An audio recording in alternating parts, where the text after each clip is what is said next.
Jupiter यानी Brihaspati, Uranus यानी Varun, Saturn यानी शनि, अर्थ यानी पृथ्वी। अफसोस की बात है कि पृथ्वी का नाम हमारे सौर मंडल के छल्लेदार ग्रहों में नहीं है। अगर ऐसा होता तो क्या यहां जीवन संभव होता?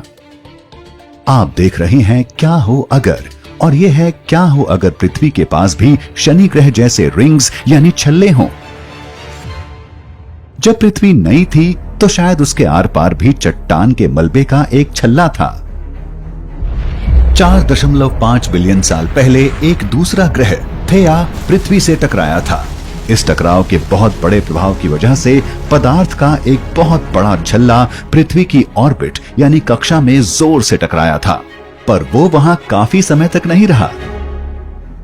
इस चट्टानी मलबे ने जल्दी ही एक और खगोलीय पिंड बना लिया था, जिसे आज हम चंद्रमा कहते हैं।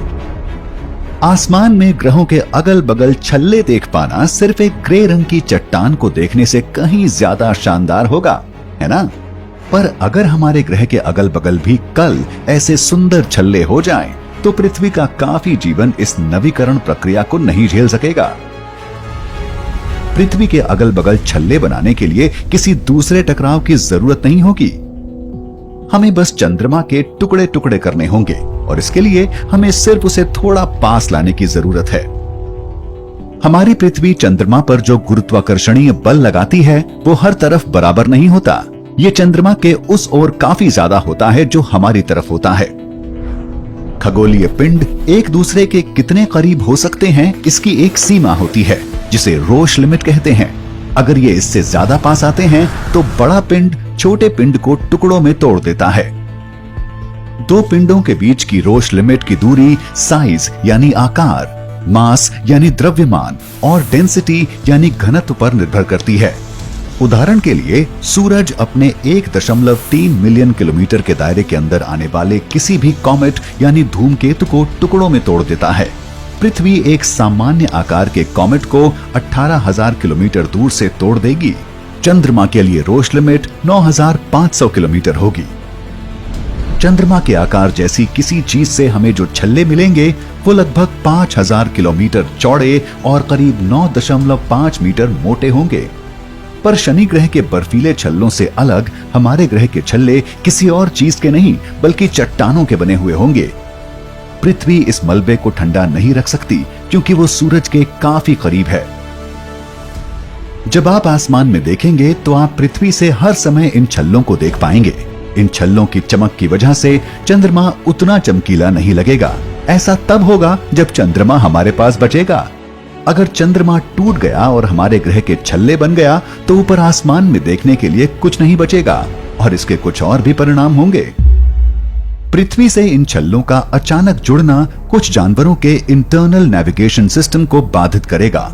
अगर इन छल्लों के बीच से पर्याप्त सूरज की रोशनी नहीं आ पाएगी तो ये फोटोसिंथेसिस और ऑक्सीजन की सप्लाई को भी प्रभावित करेगी। सूरज की किरणों से कोई संपर्क न हो पाने की वजह से इन छल्लों की परछाई में तापमान इतना ठंडा हो जाएगा कि वो पृथ्वी की परछाई वाली जगहों को लगभग हमारे ना रहने लायक बना देगा। कम्युनिकेशन सैटेलाइट्स जो आमतौर पर पृथ्वी के इक्वेटर यानी भूमध्य रेखा के आसपास रखी जाती हैं, वो अपने आप को एक चट्टानी तूफान के बिल्कुल बीच में पाएंगी। अगर हमें छल्लेदार पृथ्वी पर सेल्फीज पोस्ट करनी हो तो हमें इंटरनेट को चालू रखने का कोई दूसरा तरीका ढूंढना होगा। हम ऐसे परिदृश्य में बेहतर रहेंगे जहां पृथ्वी हमेशा से ऐसी ही रही हो। अगर हम सूरज की रोशनी और ऑक्सीजन नहीं खोते तो हम ठीक तरह से रह सकेंगे, पर हमें संपर्क के दूसरे तरीकों को विकसित करना होगा क्योंकि हम चट्टानों से भरे एक ऑर्बिट में सैटेलाइट्स नहीं भेज सकेंगे।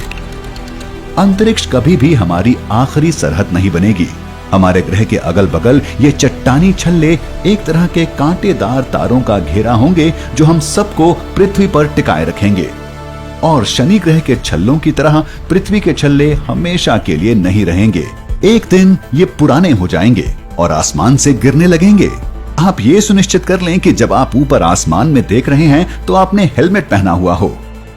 अगर मल्टीवर्स एक सच्चाई है तो वहां एक छल्लेदार पृथ्वी होगी जिस पर लोग ये सोचते होंगे कि बिना छल्ले के किसी ग्रह पर रहना कैसा होता होगा। पर हम ये कहानी एक दूसरे क्या हो अगर के लिए रहने देते हैं।